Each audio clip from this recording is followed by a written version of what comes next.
Hello, everyone. This is Randy Nunez, your host on Between the Chalk Lines, all baseball talk all the time, doing the weekly wrap-up for August 9th, 2024.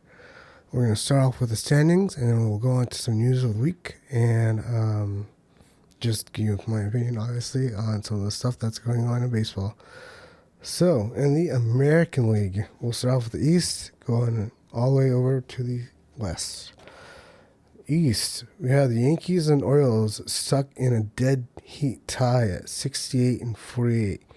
They are in the wild card. Actually, because there's no lead in the East, they're technically in the wild card, tied for first position in that spot. But obviously, by the end of the season, there'll be somebody that's leading the East. Whether it be by a tiebreaker, game 163, or something else. I believe they go by who has the best record against the other team that season. No, but following the Yankees, Orioles, and the Root goes on to the Red Sox at 61 and 52, the Rays at 58 and 56, and finally the Blue Jays at 53 and 62. Going on to the Central Division in the American League, we have the Guardians leading at 67-47. The Twins and the Royals, who are stuck in a tie in wild card, at 63 and 50 for the Twins, and at 64 and 52 for the Royals. The Tigers followed them in fourth place at 55 and 61, and White Sox, who we'll talk about more, dead last at 28 and 89. The West is led by the Astros, finally, by a record of 59 and 55. The Mariners are actually one game ahead at 60, but have one loss more at 56. So they have the record of 60 and 56. Just behind the Astros, could catch them before the end of the season. We'll see. The Rangers are in third place at 54 and 61. Angels in fourth place at 51 and 64. And then the Athletics sitting dead last at 48 and 68. That is it for the American League standings.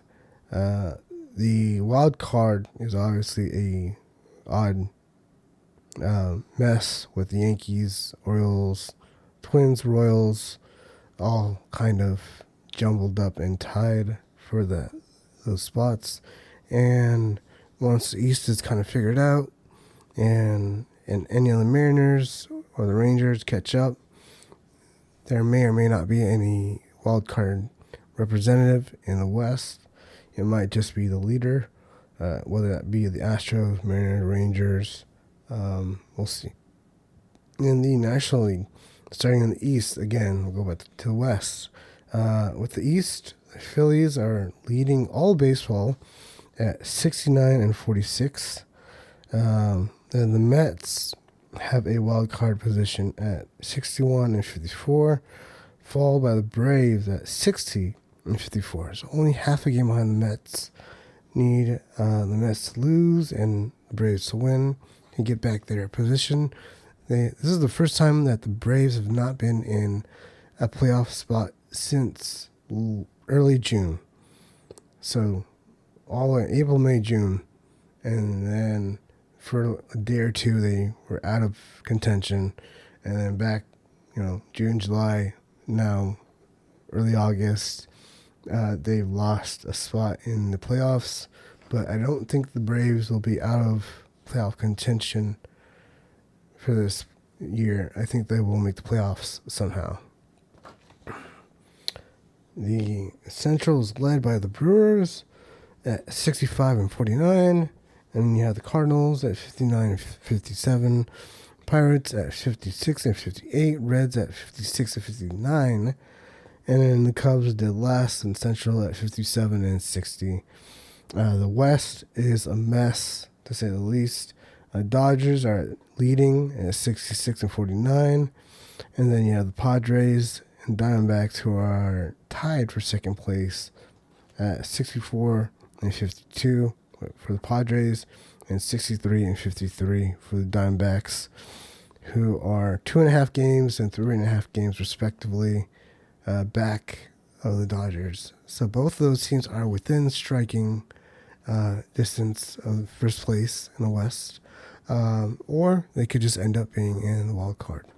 The Giants are in fourth place at 59-58, and then you have the Rockies in last place with a record of 42-74.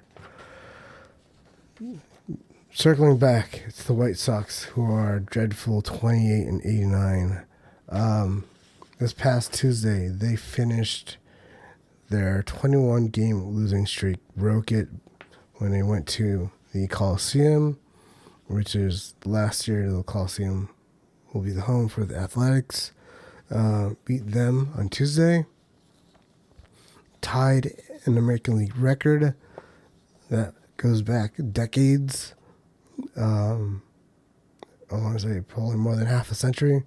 They are on pace to lose more than 120 games. Along with snapping their losing streak, they got more great news. The fans, I should say, got more great news. The White Sox fired Pedro Grifol, their manager, and put Major League Coach, as his title is listed on the organization's page. Former baseball player, Grady Sizemore. Good defensive outfielder, decent hitter, not a Hall of Famer, in my opinion, humble opinion. Grady Sizemore had his ups. We'll see how he does as interim manager over the next month and a half. I know that the White Sox are going to look outside of the organization for their next manager. So Sizemore probably doesn't have a chance at being the manager for the White Sox in 2025. Though I don't know if you would really want him to be your manager in 2025. They also fired 3 other coaches along with Pedro Grifol. Yeah, I mean, it just seems like it's worse and worse and worse for the White Sox. And I really, really do feel bad for their fan base. If Stephanie Shrimp-Clusi wants to get back onto the podcast, I'll see how she's feeling. I know she's a White Sox fan. She could probably give us one of the better insights into how the White Sox fan base is doing as a fan herself. Next up, very interesting news. 44-year-old left-handed pitcher Rich Hill, who has pitched for almost half of the teams in all of baseball, I think 13 or 14 teams, had a showcase actually earlier today on Friday for teams who are interested in starting pitching. And obviously not, all of the starting pitchers got traded at the deadline at the end of July, just over a week ago. So that, not everybody's needs got filled. You have a 44-year-old here who said last year in the offseason, I want to spend time with family. I want to coach my son's baseball team. And I want to put less stress on my body. I'm 44 years old, or I'm going to be 44 years old. I can't do a whole 162 game season. I just wouldn't be effective. So he said he wanted to play this year, but only in the second half. And now, if you look at the date, you look at how many games people played, it's the second half. So I know that there are going to be some teams interested. We'll see if he actually does get signed. This would be a first that I've seen where someone has actually gone out and said, I'll pitch next year, but only for one half, whether it be the first half or the second half. And his career has been very much good first half, kind of falls off second half. He's been pitching in the major leagues since 2005, pitched every single season, whether he had an injury or not, since 2005 all the way to 2023, this last season. Even the COVID shortened season in 2020, he played with the Twins, which is actually one of the teams who are interested in him. Rangers may be interested in him, and I believe the Guardians may be interested in him, all for different reasons, but we'll get into that. The Twins, as I mentioned, had to put Joe Ryan, a starter, onto the injured list due to a grade 2 strain, which could take weeks or months to recover from. So the Twins, who Rich Hill pitched for in 2020, that shortened season, he went 2-2 that year in 8 starts.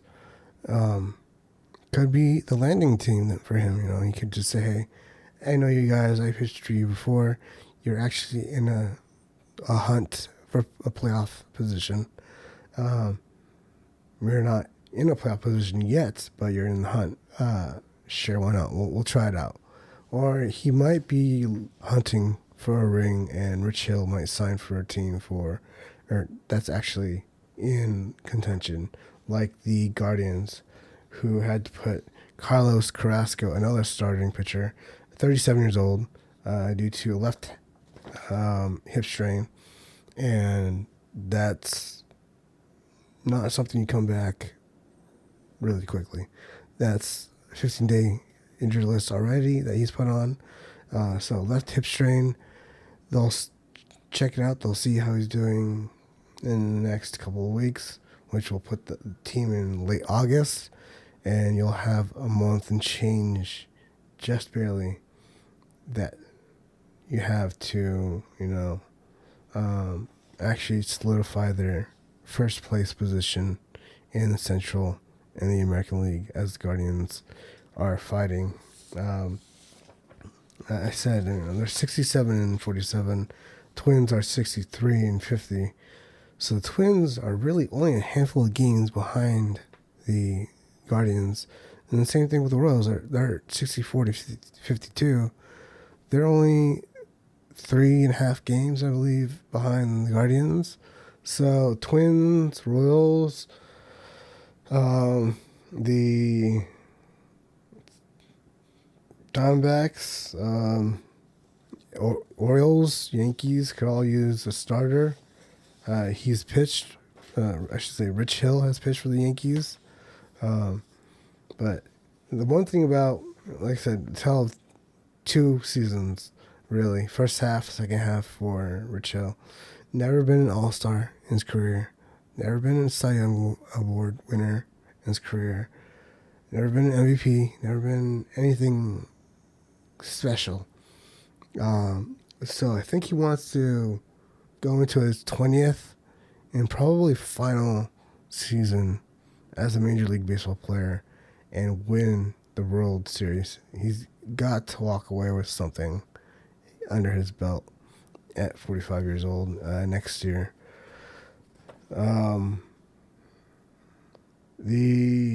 After grabbing him just a few weeks ago, the Dodgers have officially released infielder Kevin Biggio. He played shortstop for a little bit to kind of fill in for Mookie Betts. They're still holding that position for Betts, by the way. After Freddie Freeman went on to the emergency family list and then restricted list because his son was hospitalized in late July. He came back, so Freddie Freeman's back. Dodgers really need him, and they really need pitching, but they also need a shortstop. So we'll see what happens in the future. But yeah, Biggio just couldn't cut it. Was hitting under 200 for the Dodgers. Only had a few extra base hits, I believe, and they just decided to designate him for assignment. Nobody claimed him, so now he's a free agent. Anthony Volpe of the Yankees, young shortstop and Gold Glover last year, not the Rookie of the Year, but Gold Glove to his name, was pulled from last night's game in the eighth inning after falling off the ball off of his foot in the second inning. I don't know if it was pain or if it was because they were being beat by the Angels, but in the eighth inning, he ended up being pulled by manager Aaron Boone. So he is going to be assessed again. X-rays last night came back negative. So hopefully Andy Volpe, who has been strictly average this year, literally has a 100% OPS plus, literally hitting league average for a shortstop. Nothing amazing. So if they call somebody up or if they have Oswaldo Cabrera kind of fill in for him now, I don't think it's a huge loss for the Yankees, but they could definitely always use a guy like him. The Rays also had an infielder, Josh Lowe, fouled the ball off of his knee, which is even worse. I would prefer that Lou foul a ball off of my foot, off of the top of my foot, I would say. Probably not the side, and definitely not my knee. I foul, baseballs off of my knee. It sucks. I foul baseballs off of my foot. It sucks. So can't say I've done it in the majors, but I've definitely done it, when I was younger, and it's definitely it hurts. You don't want to do it ever.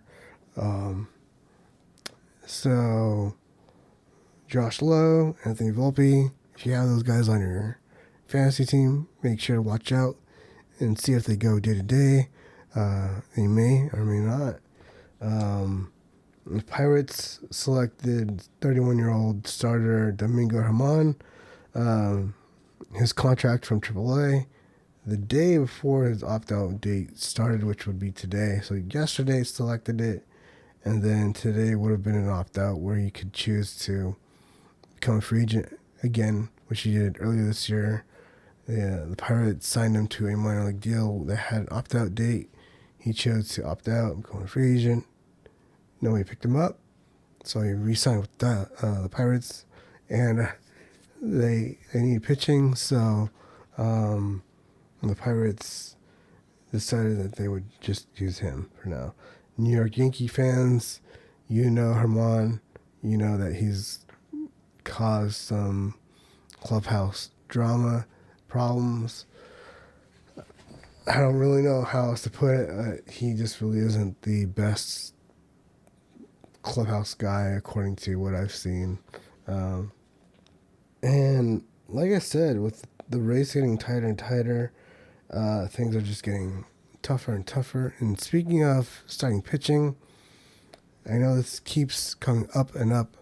Trevor Bauer, his agent has announced that he does need to be signed by the end of the month, this August, and placed on the Major League roster by September 1st to be playoff eligible. So if we do see Trevor Bauer get signed by any team at all this year, ever, it will be in the next few weeks. And you'll be the first to know because I will drop something on TikTok, Instagram, and Facebook, YouTube, X. It'll be everywhere. I'll announce it because everyone seems to want to give this guy another chance. That's great for him. He's doing good in the Mexico League, which is pretty much the equivalent of low A or high A here in America. So good for him. But just wanted to remind you of our partner at breakertoolbox.com. If you're a breaker on Facebook or YouTube and you want to continue using those platforms, you can sign up for breakertoolbox.com 2 weeks for free. Put up all your breaks, have all your inventory up there, get your payments get all your spots taken care of, done for you. You don't have to check your phone constantly. Or if you're just a collector like me and have a ton of, cards lying around, I can't even show you all the cards I have on my desk right now, but I have a ton. There's a ton of breakers already on breakertoolbox.com, and it's a ton of fun. If you want Topps, Panini, Donruss, if you want Chrome, you want Series 1, you want Series 2, you want something from the 80s, hockey, football is coming up soon, so you'll definitely hear about football there. BreakerToolbox.com, check it out. And I wanted to say one last thing about baseball news. Just give a moment for former Dodger and Senior Vice President of Diversity, Equity, and Inclusion, Billy Beane, not the Billy Beane of the Athletics, but of the Major League Baseball's office, passed away on Tuesday at home, thankfully. 6 years old. Was fighting leukemia for 11 months. And, unfortunately, however you want to look at it, passed away, probably with family at his side. I could not imagine fighting leukemia for nearly a year. Just give him a moment of silence real quick.